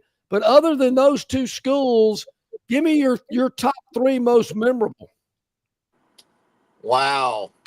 For football, basketball, or a combination? Any combination you want. I mean, I was in Atlanta, Georgia for the second half of Alabama, Georgia in that national title game, and I still don't believe what I saw. So that's got to be one of the 3 for me. Yep. Basketball, I would have to go with the Elite 8 win. Or even the 16 win to get to the Elite 8 a couple of years ago, right? Carolina and then Clemson out west. And I'll throw softball in there. I'll throw that national title game in 2012, Oklahoma. And now after what we've seen from Oklahoma, sure, yeah, to win that championship series in OKC, I mean, I could go with some Alabama baseball from the past. Probably more from the Andy Phillips, Roberto Vaz era for me. Or now, maybe Roberto going back to Vaz, 83. Was he the young man that twisted his ankle on a baseball? Yeah, broke his foot. I think in batting practice. A ball that was just kind of on the ground, and then they came up a little bit short there against LSU. You go 83 with Baggett and Clemens and all that. Yeah. Dave Magadan was the dude. I mean, and they ran up on Calvin Schiraldi and Roger Clemens and Spike Owen, I believe, was the shortstop for Texas back then. I can remember stuff like that, and then I can't tell you what I had for breakfast. So well, we're the same way. We're exactly the know? Same way. We're like you. All right, let me ask you this, Travis. You mentioned that Georgia game in Atlanta. Do you remember where you were when you saw Devontae Smith catch that pass? Were you in the press box? Were you on the field? No, I was in the press box, and you know, I needed to write when it was over, and I just sat there for about 20, 30 minutes, and it was probably the easiest thing you could ever write. But I mean, I think essentially I started my column off just when you think you've seen it all in the Nick Saban era, you haven't seen anything, you know, because it was like, even for that era, it was, what in the world just happened? I'll give you some underrated ones too. I mean, I go back to, you know, obviously the mid to late 70s is kind of where it all started for me with college football in general, and then more specifically with Alabama. So yeah, I mean, some of those 78, 79 teams. Oh yeah. But the Nick Saban era, it's just like, I think that's why I've gotten out of that part of it, is like, what else is there really to see? You know, I mean, maybe we'll see something this year we've never seen before, but there were some undervalued sort of games too. I remember being on the field in 09 at Jordan-Hare for that last drive, you know, when they were down to Auburn and had to come back and win down there. I mean, Chase Goodbread and myself were standing right there on about the 10-yard line when Upchurch caught that ball in the corner. So, I mean, but yeah, the Georgia game was nuts. I'll tell you, the 2000, I guess 18 SEC championship game, that was, you know, they were done. Yeah. You know, Tua's hurt. They go to the bench, and then Jalen brings them back, and you're thinking maybe they can get this to overtime. They win it in regulation. So, a couple of the Georgia ones for sure. I know I wasn't supposed to include Auburn in there. Heck no. Well, game. And I was just as stunned. I was on the field in 08 for the blackout. Oh boy, wow! And that was just how that played out so quickly. That was an absolute stunner. So, and I was also on the field for the end of the ULM game in 2007. So it goes both ways. You know, I didn't think I'd see that either, and I did. We're going to turn the clock back, and we're going to expose our ages. But Gurn and I were in school together at Alabama when Alabama beat Notre Dame for the first time ever in Legion Field. Ray Perkins, the Cornelius Bennett sack. And Travis, the build-up, the hype for that game, I had never seen anything. I've been going to Alabama football games with my dad since I was a little kid, seen a lot of great games, but nothing. The build-up on campus, the excitement of Notre Dame coming to town, and Alabama had never beaten them. It was just off the charts. And Gurn and I, as I mentioned, were sitting there in the student section watching that game, and I can still remember it like it was yesterday. And it's like after that team couldn't live up to it, you know? But yeah, I mean, that was a heck of a team. You want to talk about Alabama teams that were national championship caliber that didn't quite get there? That one would be on that list. And, you know, go ahead. So I was talking to my law partner, Kermit Kendrick, who was a safety on that team. And he told me about the play, and he said they went to cover 2 or something different. And so everybody was covered, and he had was it Tim Brown? I don't remember. It's Tim Brown, whoever it was. And so he was double covered. So he didn't see the hit. Okay. But he said he knew something was crazy because he'd never heard the sound of the crowd. But the thing he told me, which I've never seen or heard about, was Berline was so dinged, he ended up in the defensive huddle. Wow. He walked into the defensive huddle, and they kind of pushed him out and got him back to where he needed to be. So, and you talk about how things have changed. Somebody would have got Steve Berline out of that game. Yeah. Heck yeah. My gosh. Oh yeah. I mean, you just kept playing back then. Yeah. You know.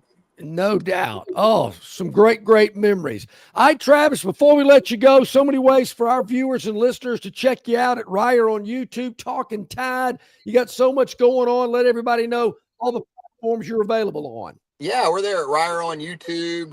Most recently, we took a closer look at the Alabama Crimson Tide ahead of the 2025 season.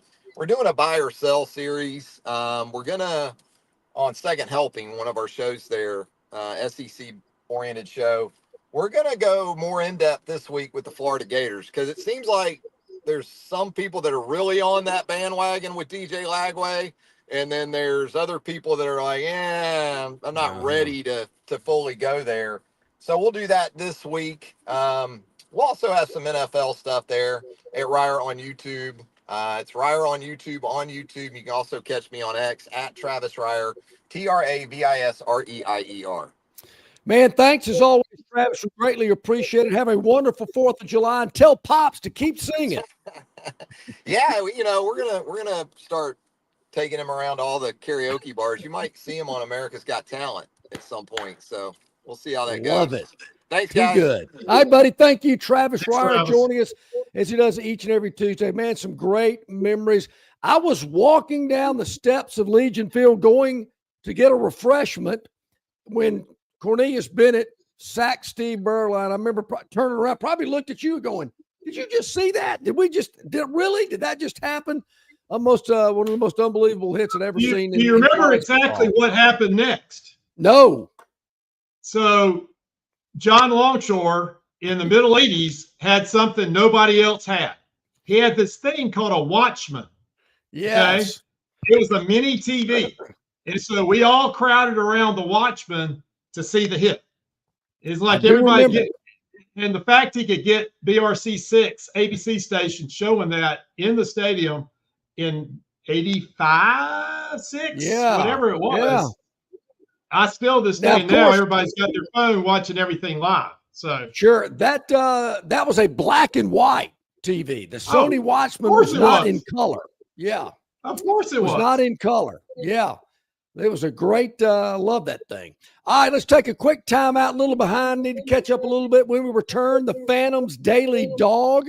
We're going to get into Gurn Jr.'s Victoryland 777 Topic Wheel, brought to you by Victoryland, where you can be a winner too. Phoenix Physical Therapy is ready to help patients recover, recharge, and rise. They develop a customized therapy plan for each patient to get them back to enjoying their favorite activities. Their experienced team is committed to providing exceptional care in a professional environment.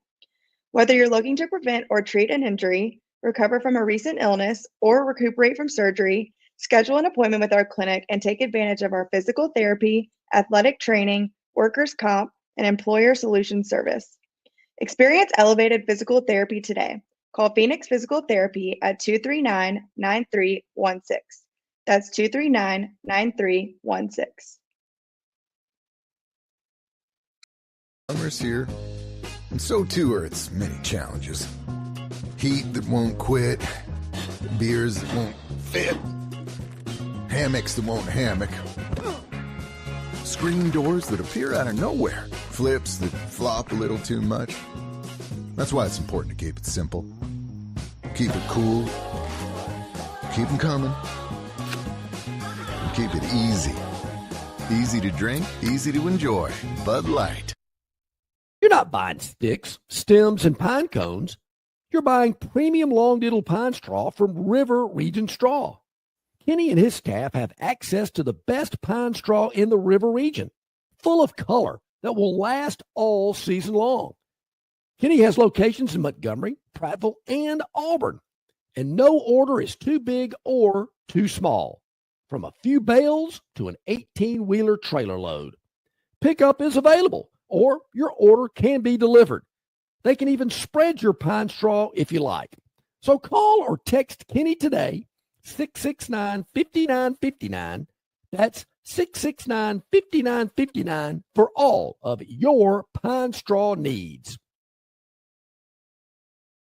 All righty, welcome back in, everybody. Glad you're with us here at the bottom of the hour. Before we move on with the Phantoms Daily Dog and Gurn Jr.'s Victoryland 777 Topic Wheel, let's check our Longshore and McKnight email inbox, longshoreandmcknight@gmail.com. Coach says, good morning, men. Nice shirts. Did y'all call each other? No, we actually didn't. It just was coincidental. He says, John, I know you and Gurn believe Auburn has plenty of NIL money, so please explain to someone who doesn't see it. Rosters ranked 8th and 9th, between 8th and 9th in the SEC. A team with upper NIL money would not be ranked middle of the pack. I know fans say if we win, we will be flush with 4- and 5-star players. Not so fast, my friend. If you're going to get 5 stars, you're going to have to pay up, win or lose, period. It just doesn't add up. That from common sense coach. I mentioned this yesterday, Gurn. Coach has been on this Auburn's lack of NIL funding for a while now. Everything I hear and read and people I talk to say Auburn's fine. Now, they might not have the most. They certainly don't have the least, but they're in a good position. Maybe, I don't know, middle of the pack, upper middle of the pack. I just think they're doing things a little differently. They might have to change. I mean, the big emphasis seems to be high school recruiting and forming a culture and developing these guys and sprinkling in these difference makers that can maybe come in and make a difference quickly. Now, I know Alabama's gotten a rush of 5-star commitments. There's a lot of talk that another one's about to drop here in the next day or two. I just don't see the concern right now. Okay, the ranking, the recruiting ranking's not great at the moment. I mean, Alabama's in the 7th position. And I know I kid around. To find Auburn, you've got to click the load more button because they only give you the top 50. And Auburn at this point is in the 64th position with 7 total commitments, 0 5 stars, 3 4 stars, 4 3 stars. But it's July the 1st. What am I not seeing here, Gurn? Well, John, I think it was, we're living in the Wild West. Okay. So it was, the last four years or so were crazy. Everybody was trying to figure out what to do. I think if Auburn's going to be honest with themselves, they got off to a average start at best with their collective. They had a collective that really underperformed. And from what I understand is that the powers that be, the real donors, the real supporters at Auburn figured that out and got the ship righted. And they're in the right place right now. Okay. So you also had the confluence of some tough coaching situations, Harsin, etc. Yep. So, now you should be on the uptick. And that's what you're building. It's always tough going up. So you have to make sure you're not going down, to me. So that's what you're looking for, trending up versus trending down. I get it, and I'm with you. And I think there again, I know Coach has been on this NIL thing for a while. Auburn's recruiting obviously has been better the last 2 years under Hugh Freeze. I think it's going to be good this year as well. He's always talked about having 3 really good classes to build this program back. I think you got to have some NIL to do it. Now, is Auburn going to be up there with Texas and Ohio State and Southern Cal and some of these others? Probably not. But I think they're going to be okay, better than okay. I think they'll be better than okay. I just don't see the panic just yet. And Coach has really been on that for quite a while. Now, we also get something, another email from our man John Dent, an article, Auburn losing more in recruiting. And it is an article that I haven't read yet, but I want to read what this is all about. And if there's anything in here about NIL, Coach, I will forward it to you. We'll see where that goes, but I just don't see it yet. Maybe I'm just a naysayer and I just don't want to believe it. Who knows? All right. Phantom's Daily Dog. Do you remember what it was yesterday, Gern? Absolutely. We had Baltimore trying to do something with the Texas Rangers. That's exactly right. I have to admit, I didn't check it out. I didn't see the result. What was it? You're smiling. Baltimore. So it looks like you're happy. Baltimore, the Orioles on the road at the Texas Rangers yesterday. Baltimore Gern got out to a 3-0 lead in the top of the third inning. So we're looking pretty good. As a matter of fact, the Orioles still had that 3-0 lead at the midway point of the sixth inning. Texas scored 2 in the sixth, 1 in the seventh to tie the game up at 3 apiece going into the eighth inning. There were nobody scored in the eighth or ninth inning, had to go to extra frames. Baltimore starts the top of the 10th with 3 runs. 3 runs, you're thinking, oh, wow, 3 runs in the top of the 10th? This has got to be a winner. Texas scratches 3 runs of their own at the bottom of the 10th. We're still tied going to extra innings. Get to the top of the 11th, the Orioles score 4 runs in the top of the 11th inning, shutting Texas out in the bottom of the 11th. Orioles go on to win 10-6 at Texas and cash in a ticket for the Phantom's Daily Dog. Now, technically, it was an even line, right? Correct. 9 innings, what was the score? Tied up. Even line. Right? Yeah. So I guess the extras count. It's like football. Here's a perfect example with football. You've got the under in the Cowboy-Steeler game, under 42.5. And at regulation, it ends at 40. They're tied 20-20. Don't matter. They're going to kick that field goal, win 23-20. You're losing your under bet. You're just hoping for that tie.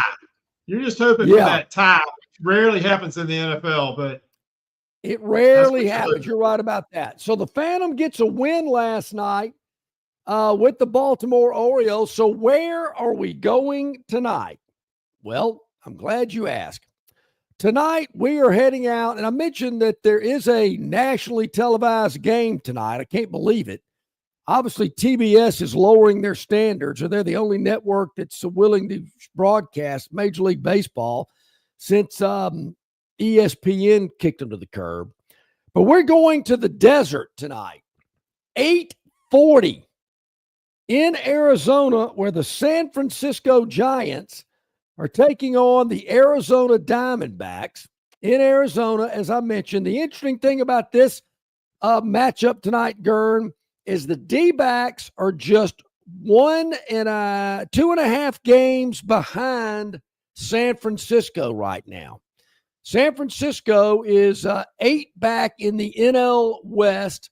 The Los Angeles Dodgers are leading the NL West over San Diego by 7.5. The Giants by 8. Arizona is 10.5 back. And then the lowly Colorado Rockies, 33.5 games out of first place.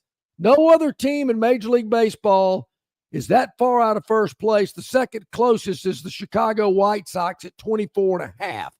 So we've got a matchup of two teams in the National League Western Division that are fighting it out, neck and neck. Only 2.5 games separate those teams. And the San Francisco Giants are plus 115 tonight. Plus 115 at Arizona. But Gern, here's the kicker.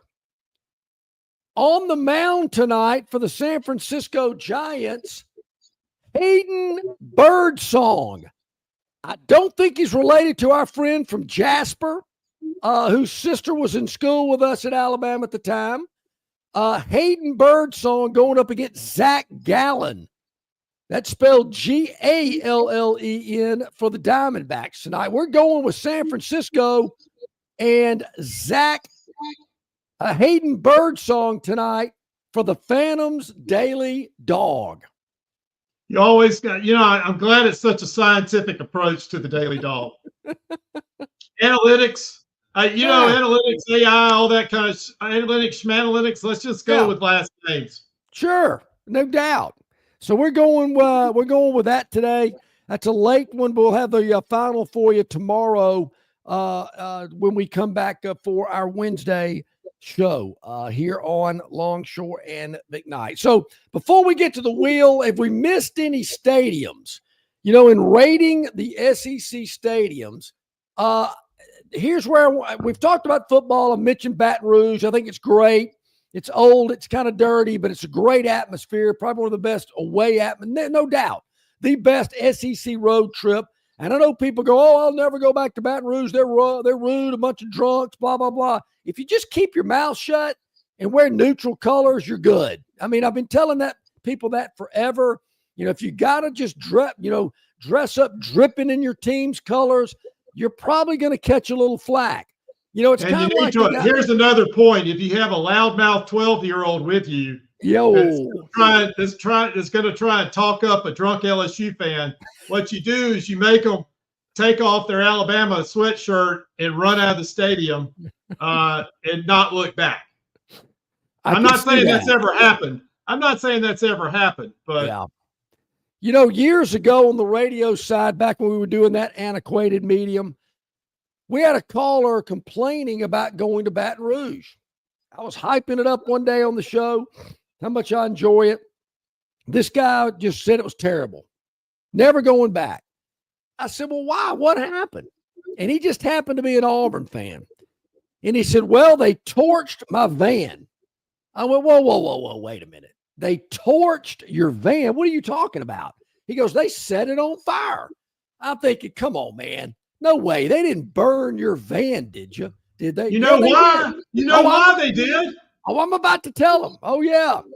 So the guy is driving around the stadium pregame in his van, decked out in orange and blue with a big eagle's wings, spread eagle on the side of the van. It says War Eagle Country, roll a War Eagle, blah, blah, blah. And he's honking his horn, but it's playing the Auburn fight song rather than the normal car horn sound. And he said he did this like all afternoon. And I wanted to go, well, what do you think was going to happen? I mean, what an idiot. You just don't do stuff like that when you're on the road. It just maybe in Vanderbilt you can do it. I don't know. But you don't do it in Baton Rouge. Just, come on. Think about it. Be smart. Yeah. Well, that's what happens at night. I think when I ask about SEC stadiums, maybe I should have clarified this. People are thinking football. You're a basketball guy. What's the best SEC basketball venue? It's Rupp. Rupp is by far. Rupp or Arkansas. I've not been to Arkansas. I've been to Rupp. It's by far the best. Now, I will tell you a little story. When I was 10, 12 years old, they used to play Saturday, Monday games. And so Vanderbilt would come and play in Tuscaloosa, and we watched Vanderbilt play in Tuscaloosa. And then on Monday, we went over to watch them play at Mississippi State at the Hump. The Hump's still the Hump, but back then it was a absolute dump. And I'm sitting there, I'm 12 years old. I love my Vanderbilt basketball team. I'm all giddy. I'm sitting next to this redneck with a cowboy hat with a feather. And I get excited and I jump up and I kind of bump the guy. Ooh. And the guy looks over at my father and says, "Sir, if your son bumps me again, I'm going to cut him." Oh, wow. And I'm like, "Oh, hey." So we go, I think it's time to move. So we got up and moved. So I had, I've always had a little bit of bad feelings about the hump. So, oh, yeah, I can see that. Never been to the hump. From what I've seen on TV, it doesn't look like the grandest of arenas. Trying to think what other basketball arenas I've been to besides Neville and Beard Eves. I don't think I have now that I think about They're it. not, the SEC is not known for great basketball venues. Auburn's is obviously the best I've been to, as far as how it sits and the energy and everything else. And it's probably one of the smaller ones in the SEC, but it's fantastic. It's absolutely. It is. I'm with you. I totally agree. Is it imperative that Alabama get a newer basketball arena? They're not getting one. They're getting a practice facility, but they're not getting a new stadium. It's just too expensive. They went out, looked all over the country, and then they priced it, and it was way too expensive. And I think they were going to have to go not off campus, but away from campus a little bit, and it just didn't. It didn't work. So I don't see that happening. Yeah, I don't either. I think it's more of a fan thing. The fans want it. I think the players and the coaches are happy. They don't really care. So yeah, they're getting a primo practice facility. Oh, sure. Yeah. And that's what they want. They're only spending 40 minutes a week in Coleman Coliseum. Right.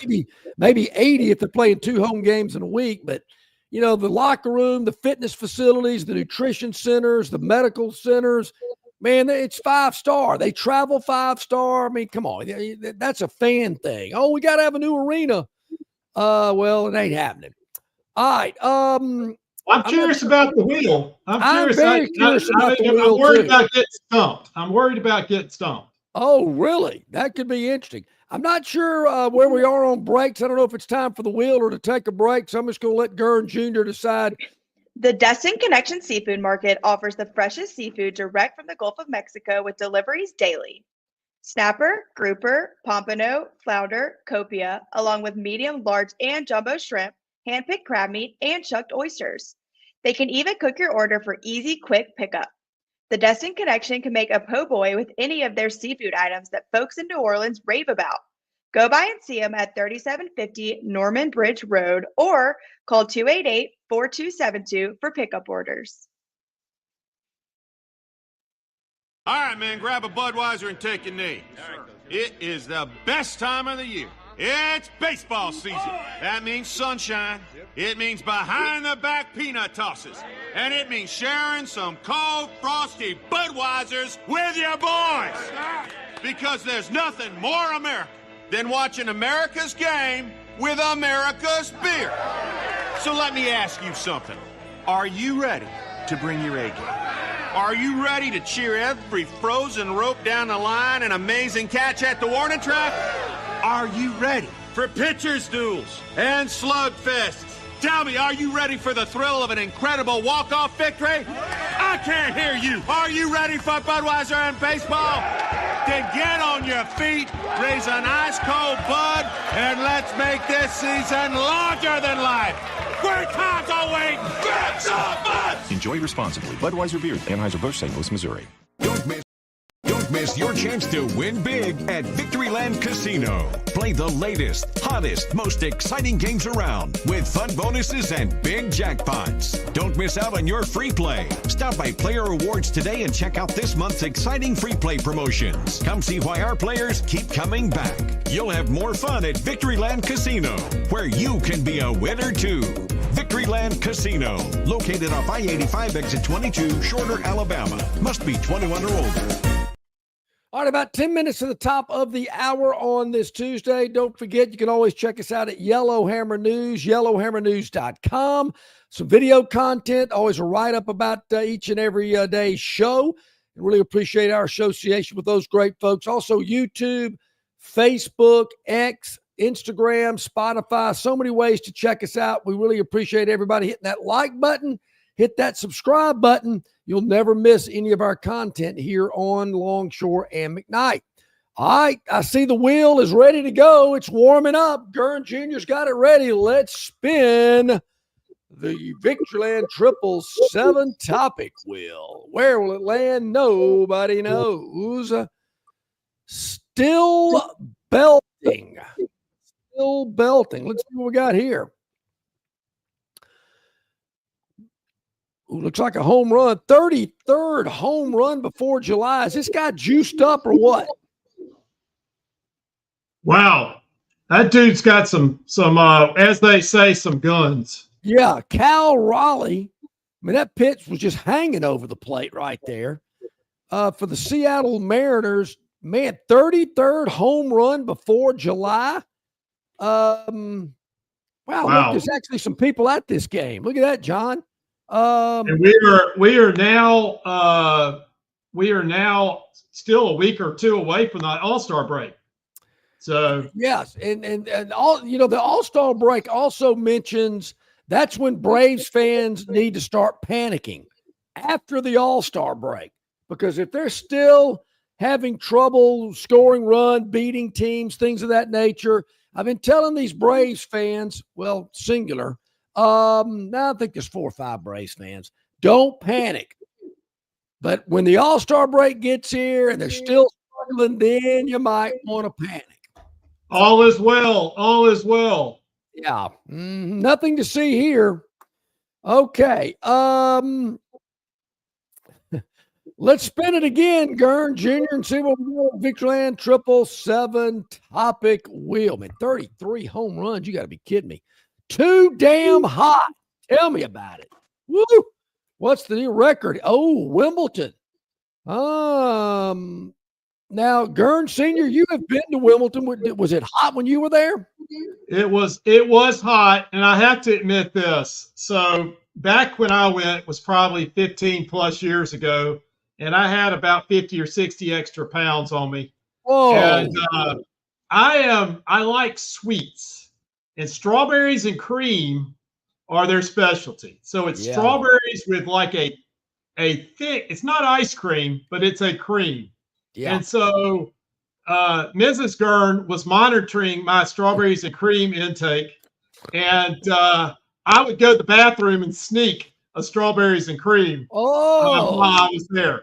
And if you know that, if you've ever done something you're not supposed to, you're like eating it fast on the way back. Yeah. And I actually bumped into Venus Williams. I physically bumped into her and didn't realize who it was, and almost spilled my strawberries and cream. Ooh. Maybe glad you didn't spill it on her.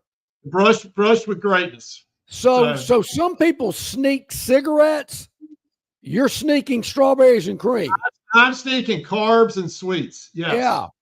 And I know how to. You got to wipe your mouth. Sure. Make sure there's no residues to give it away. Is that similar to eating an Eskimo pie at Augusta National and having that chocolate sauce all over your mouth that you go up? You got to eat it before it melts. You got to eat it before it melts. Yeah, and going up and saying hello to a member's wife with Eskimo pie all over your mouth. I know somebody that did that. There you go. Yeah. All right. I'm still all right. What's the next one? What's the next one, Gurn Jr.? Let's go, Gurn Jr. Spin it and see what we got on Gurn Jr.'s Victoryland 777 Topic Wheel. Exit 22, ID5, Shorter, Alabama. Killer bees. Whoa, wait a minute. Killer bees are in the state of Alabama near the Georgia line? Where, near Abbeville, or where are we talking about here? Wait a minute. Barber County. Yep. Yeah, Barber County. That's right. So what's interesting about it, though, they are killer honeybees. Huh. And I believe they're killer honeybees, which I thought that was interesting. Yeah, Africanized honeybees. And you know, remember how that was a big deal coming up from Mexico years ago? Oh yeah, I remember. I think they made a movie about them, some disaster movie about killer bees. I have a brother-in-law that's a beekeeper and makes some really good honey. And I put the outfit on and done the smoke and all that kind of good stuff and pulled the combs out. And there's all kinds of issues now with herbicides, and you got to be out in the country, and you'll get bad things get in there and ruin a hive. But yeah, it's still a great thing. And if you're ever down in Weewa, you know what Weewa is? Do not. Weewa-Hitchcock. That's south of Dothan, headed towards Marianna, Florida, is Weewa-Hitchcock. Okay. And that's where they have a special flowering Tupelo flower that makes Tupelo honey. So it's known for its, they are famous for their Tupelo honey down in Weewa. Is Weewa, it's not the same as Wawa, the new no, different than Wawa, than the sandwich place convenience store, yes. I'm telling you, they got a great sandwich at Wawa. I'm telling you, if you're down south. Everybody raves about the Wawa. I had somebody raving about the other day. I drove past one in Pensacola. Yes. Heading home. And so the Wawa sandwiches, I said, what's so great about it? They said, it's just great. Okay. All right. You got to try it. Yep. I'll pass one tomorrow on my way south. Might stop in and get me a sandwich. Okay. Let's spin it again, Gern. Let's see what we got. 3 more to go here on the Gern Jr. Victoryland 777 Topic Wheel. A big trade. I've been hearing about some big trades, and it's, of course, Mika Fitzpatrick, who played for Alabama, and Nick Saban. He is going to the Miami Dolphins. Sounds like a pretty good move to me. Isn't that crazy? Because he started with the Dolphins. He got pissed because he got moved with the prior coach, who's the coach everybody had trouble with. And then they fired the coach, and now he's coming back. Now, say what you want to about the other guys in the league. Mika Fitzpatrick, as they say, he's a dog. He is the real deal. I'm shocked the Steelers are trading him because he's a leader. He has great intangible qualities too, but he will also lay the wood to you. I had the chance to meet Mika Fitzpatrick at a wedding reception here in Montgomery. Very nice young man. Certainly thoroughly enjoyed talking with him. Couldn't have been any nicer. Very happy for him and hope he has continued success. All right, Gern Jr., let's spin it again. 2 more to go. See if we can get them in for the top of the hour. And it is, well, where is it? Scooby-Doo. All right, this is the one. Hey, this is the one I'm excited about. All right. Tuscaloosa police want to know where Scooby-Doo, where are you? What's the story here? The guy robbed a store in a Scooby-Doo costume. I thought I'd seen it all. I'd seen it. He took, hey, scroll back up, Kurt. Look, this is the best part. The suspect took cash and coins, but no snacks. Ruh-roh. Now, is that one of those illegal gambling machines it looks like he's trying to rip off? No, that's one of those crypto ATMs. Oh, okay. Yeah, so that's actually, is that one of those coin things? It might be a coin. It might be one of those coin things that are ripoff. They never pay out. Yeah, you drop a quarter, and if the bar moves it, you might get, $2. Why don't you just bump the damn thing? Yeah, just bump it. Kidding. Just knock bump it. Knock it over. I'm with you, no doubt. That's a good one. All right, last one to go. Got to spin it to make it official, and it is going to be. Let's see what we got here for our last. Let's see what we got here. What's the last one? Bad wreck. Yep, bad wreck. Is this NASCAR maybe involved? Something like that. I'm kind of thinking it could be. And yeah. Ooh, look at this. Give me some video. This looks pretty good. Closing in on the 9. It's going to go up block the top of the racetrack. Big crash. Denny Hamlin involved. Ooh. Oh my gosh. Ooh. Oh my God. Ooh. This Man, is they're what all. we talk about. Compromise track position, and you get right in the middle of it. Let's take a look at it. And it doesn't look like, I didn't see anything flip. So, you know, they've got those guys in those cages pretty good. Oh, yeah. But, man. Oh, geez. I mean, they're on the back stretch. I mean, you know, you would think they'd kind of stay in their lane, but the number 11 car got a little loose up there. He's the one that started it all. Woo, trouble. They all kind of catch the 9-car Chase Elliott. Watch 11 here. Ooh, right there. Yep. Christopher Buescher lived. I mean, I hate to say it, Gern, but, you know, to me, I find that exciting when I go to a NASCAR race.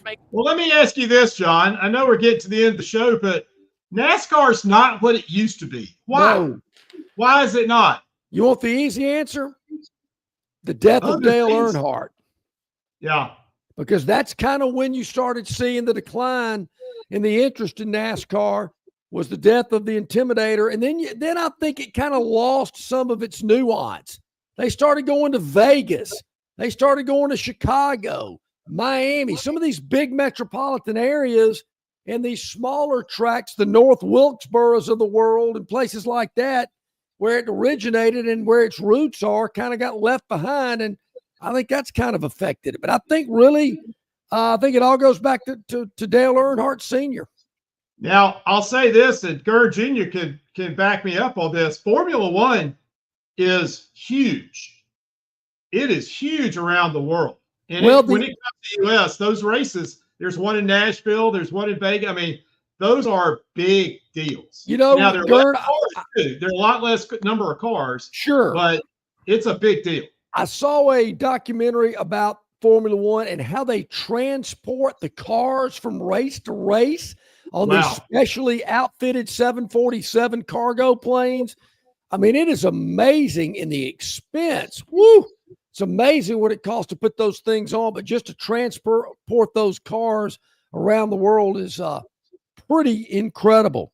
All right, looks like we're getting close to the top of the hour. Got to wrap up for this Tuesday show, but no fear. You can catch us anytime on YouTube, Spotify, Instagram, Facebook. We're all over the place. Of course, yellowhammernews.com as well. So make sure you check us out on any of those platforms and watch and listen to us at your convenience. We're live from 7 to 9 every day, but it's on throughout the day so you can watch and listen whenever you like.